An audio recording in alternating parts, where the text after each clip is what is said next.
There is a silence that only the lost understand.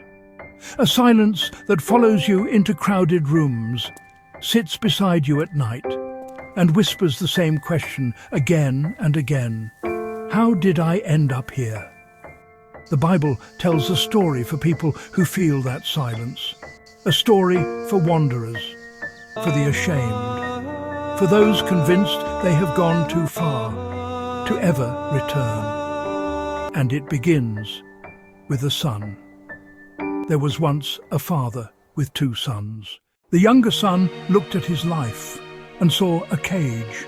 His father's house was safe, stable, predictable. But beyond those fields, beyond the horizon, he imagined freedom, adventure, pleasure, a life without rules. And one day, the son did the unthinkable. He walked up to his father and said, "Give me my share of the inheritance." In that culture, this was more than a request. It was a declaration. It was the same as saying, "I wish you were dead." And yet, the father did not strike him, did not curse him, did not throw him out. He divided his wealth and placed the inheritance into the hands of the son who was leaving. Love sometimes allows departure. The son packed everything he owned and journeyed far from home. And at first, it was glorious. Money flowed like water. Friends surrounded him. Laughter filled his nights. He tasted every pleasure he had dreamed about. Freedom felt sweet until it didn't, because freedom without wisdom burns fast. And when the money was gone, so were the friends. A famine struck the land. The laughter stopped. The doors closed. The world grew cold. And the son, who once lived in abundance, found himself starving. Desperation changes a man. He took the only work he could find, feeding pigs. To his people, pigs were unclean. To touch them was shame. To live among them was humiliation. And yet, hunger has a way of stripping pride. The son watched the pigs eat and envied them. No applause, no celebration, no one left to impress. Only hunger and regret. And in that mud, surrounded by the ruins of his choices, he finally saw the truth. My father's servants have bread to spare, and here I am, dying of hunger. This was the moment, the turning point, the instant a lost soul remembers home. But shame is heavy, and the son did not dream of restoration.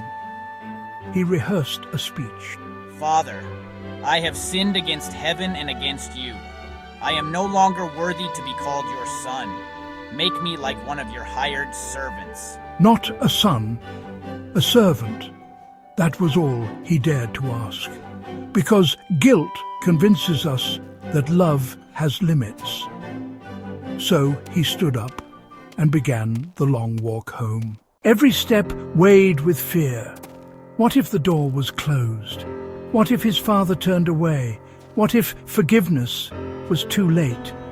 But while he was still a long way off, the father saw him, which means the father had been watching the road, day after day, son after son, waiting, hoping.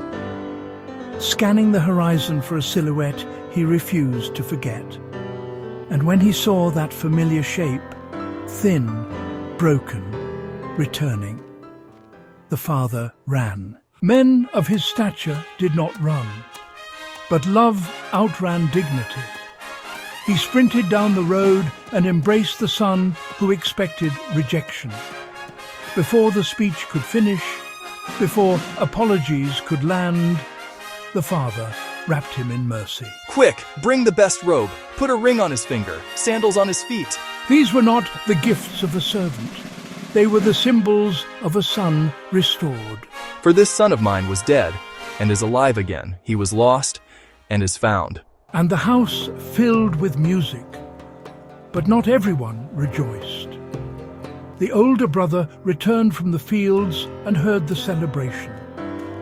When he learned the reason, anger rose inside him. All these years I've served faithfully, and you never celebrated me.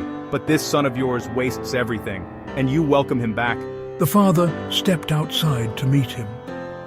Just as he had run to the younger son, he came out to the older. Because love pursues the lost in rebellion and the lost in resentment. My son, you are always with me. Everything I have is yours. But we had to celebrate, because your brother was dead and is alive. He was lost and is found. This story is not about reckless youth. It is not about inheritance. It is not even about failure. It is about a father who refuses to stop watching the road. It is about a love that does not shrink when we wander. Some people believe they must crawl back to God. This story says otherwise. It says, He runs. It says, the distance you traveled does not erase the direction home. It says, shame may rehearse its speeches, but mercy interrupts them. There are souls listening right now who feel too dirty to return, too broken, too late, too far gone. This story was told for you, because the heart of God is not a locked gate. It is an open road with a father running toward it. If you feel lost, the story is not over. The road home still exists. And somewhere beyond the horizon of your fear, love is watching for your silhouette, waiting, ready to run. We invite you to like this video and to become part of our community.